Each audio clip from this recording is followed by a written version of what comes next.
বিয়েটা ধর্মীয়ভাবে ও সামাজিক রীতি হলেও এই সম্পর্ক স্থায়ী ও সুখী করতে উদ্যোগী হতে হয় দুজনকেই।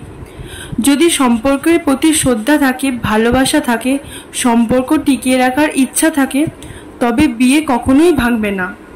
চলুন জেনে নেওয়া যাক বিয়ে সম্পর্ক স্থায়ী করার ছোট্ট কিছু টিপস। প্রথম মেনে চলুন, প্রত্যেকটা পরিবার, এলাকা বা নিজের ধর্মের কিছু নিজস্ব সংস্কৃতি বা প্রথা থাকে। এগুলোর প্রতি সম্মান দেখালে দুই পরিবারের সবাই আপনাদের খুব সহজেই আপন করে নেবেন। মিষ্টি হাসিতে রাখুন। সারাদিনের কাজ শেষে যখন দেখা হয় তখন তাকে অবশ্যই মিষ্টি হাসিতে বরণ করুন। এমন আচরণ করুন যেন তিনি বুঝতে পারেন সারাদিন তারই অপেক্ষায় ছিলেন। একসঙ্গে খান। সবারই কাজের ব্যস্ততা থাকে, তাই 3 বেলা তো দুজন একসঙ্গে খাবার খাওয়ার সময়ই পাওয়া যায় না, কিন্তু দিনেও যে কোনো একটা বেলা অবশ্যই একসঙ্গে খাবার খান। আরও ভালো হয় যদি নিজের পছন্দের খাবারের শেষ অংশটুকু সঙ্গীকে নিজের হাতে খাইয়ে দেন। কিছু কেনার সময় সঙ্গীকে সঙ্গে নিন। প্রয়োজনীয় কিছু কেনার সময় সঙ্গীকে সঙ্গে নিন, তার পছন্দ জানুন।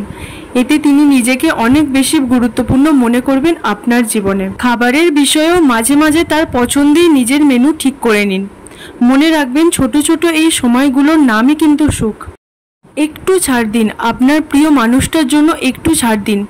ধরুন আপনার সব কিছুই একদম পারফেক্ট চাই, কিন্তু সঙ্গী ব্যস্ত থাকেন বা তার হয়তো শরীর বা মন খারাপ, তাই তাকে একটু ছাড় দিন। এতে নিজেরাই ভালো থাকবেন। শারীরিক সম্পর্ক। বিয়ের পর শারীরিক সম্পর্ক বেশ গুরুত্ব পায়, কিন্তু এটাই একমাত্র চাওয়া নয়। দিনে দিনে স্বামী স্ত্রীর সম্পর্ক অনেক রক্তের সম্পর্ককেও ছাড়িয়ে যায়।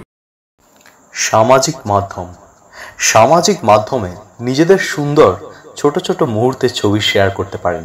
এতে আপনাদের সম্পর্কটা অনেকটা মিষ্টি হবে এবং অনেক গভীর হবে। মনে রাখবেন, একটি সম্পর্ক তৈরি হয় ভাঙার জন্য নয়, গড়ার জন্য। তাই বিয়ে টিকে থাক সুন্দর সম্পর্কের নিদর্শন হিসেবে। সৃষ্টির শেষ পর্যন্ত থাক আপনাদের গভীর সম্পর্ক।